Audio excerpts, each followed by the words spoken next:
We pick things up there for tonight's Dateline Defense. As you just heard, it's been a bad week for coalition forces in Afghanistan. White House spokesman Jay Carney acknowledged as much during a press briefing. What's called green on blue incidents, there's no question that these incidents are deeply concerning, and our hearts go out to the families and friends of those who have lost loved ones in those incidents. For analysis, we turn to our guest tonight on Capitol Insider. Cedric Leighton is a military intelligence officer and retired U.S. Air Force colonel. He's also the president of Cedric Leighton Associates. So, Cedric, Defense Secretary Leon Panetta blames the Taliban for these green on blue attacks. What do you think?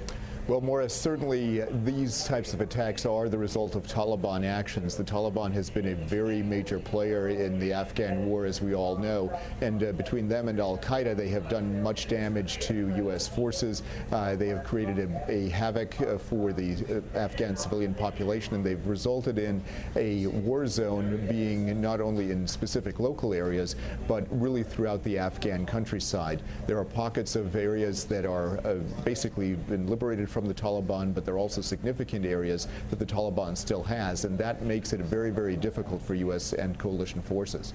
And President Lyndon Johnson first used the phrase winning the hearts and minds when he referred to the Vietnamese people. Military commanders apply the same phrase to the Afghans.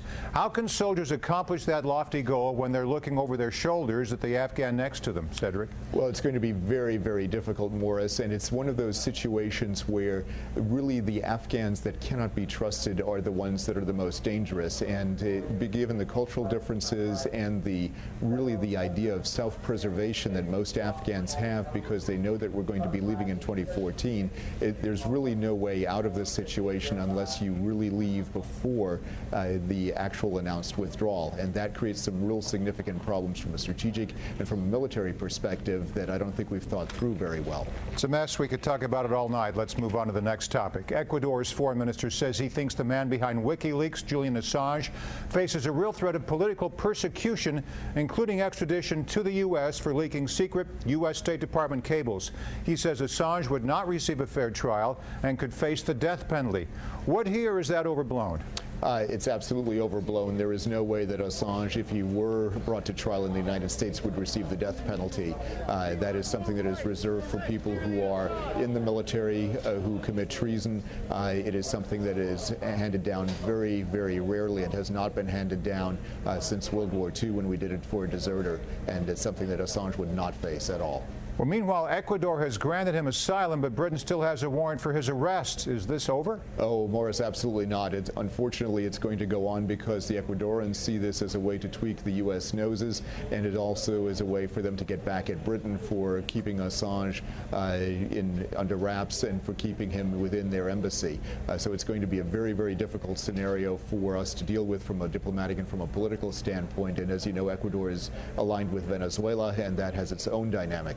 It's fascinating. We all deal with office politics in our jobs. This is international office politics, isn't it? Absolutely, absolutely. Turning to Syria, the UN released a report this week. It's now using the term war crimes against President Assad and his regime. Is that significant? Extremely significant, because once the term war crimes has been introduced into the international discourse, that then opens up a path for there to be war crimes trials against the perpetrators or alleged perpetrators of war crimes, like we saw in the case of the former Yugoslav leaders, and that is exactly what the Syrian leaders are looking at right now. If they're caught, what's going to happen is they're going to potentially be boxed in and stand trial in The Hague or another international situation like that.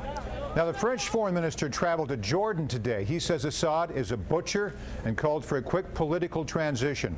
Strong words, but they're only words. Meanwhile, President Assad is still bombing civilians. Absolutely, and Laurent Fabius, the French foreign minister, is a veteran of French political life since the mid-1980s, and actually before that he was prime minister under President Mitterrand. His voice is a very significant voice on the international stage, and it's a mark of how bad the situation has gotten that the French socialist foreign minister makes statements like that, and it shows that at least the French are willing to take this a step further, and I think we'll see more efforts on the diplomatic diplomatic side to do that. Cedric, before we go, these are all wars and conflicts that are above the radar that everybody can see, but I always like to talk to you about what's under the radar, and that's cybersecurity, all the hacking that's going on a daily, hourly basis from our adversaries, China, North Korea, USSR, the former Soviet Union, a lot of, along with black hatters in this country who are just trying to rob bank accounts. Anything new we should know? Anything out there that's been on your radar? Well, there have been several things, but probably the most important, Morris, has been the discovery of the so-called Gauss virus that is going after bank accounts in Lebanon. It was discovered by this Russian firm Kaspersky, which is a security firm that is working a lot of these issues and was also the ones that discovered Flame and played a role in discovering Stuxnet. So Gauss is a virus that goes after Lebanese bank accounts and has been known to find and target certain bank accounts, certain bank account transactions. And what we're looking at there is the ability to actually look at transactions as they go from one party to the other. And of course, no one is saying who is responsible for Gauss and who is behind that virus, but it bears the hallmarks of the Flame virus. So another development that has gone on a little bit under the radar, as you said, but also one that has come up in the open now that it's been discovered. Could an alphabet be behind that, like CIA? It's always possible, and these are the kinds of things that you know, are never really discussed unless they're revealed in open materials. But suffice it to say that it was probably the cause of a state actor, and probably the cause you know, was created by somebody who knows a lot about computer code and knows also a lot about the target. So it points to a state intelligence agency or something like that.